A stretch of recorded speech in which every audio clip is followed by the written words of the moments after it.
Come work this deadlift session with me as I try and pull 130. And let's talk about what it means to be a person who follows their values, whose actions are in line with what they find important right now.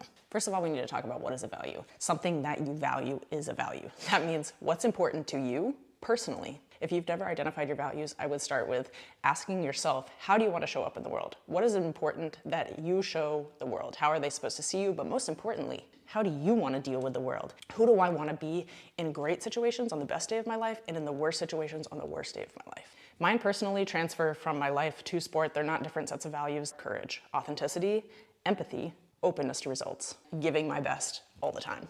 That leads me to the question on days like this where I'm about to deadlift this thing and I know that I'm not recovered enough to actually be able to pull what I need to pull. And tomorrow when I'm supposed to put 100 kilometers on that bike, I'm not going to be ready for it. However, I know that I'm a person who gives my best regardless of the situation. That authenticity being a value of mine is also going to lead to me showing up and saying, I'm super frustrated that it didn't go the way that I really wanted it to go. At the same time, one of my values is openness to results. In German, we call that Ergebnisoffenheit.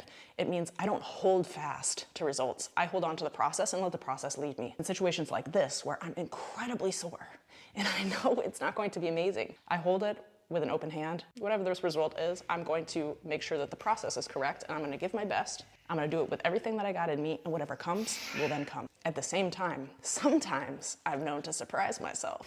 And it absolutely did fly up. Imagine if I hadn't done it because I was scared to fail.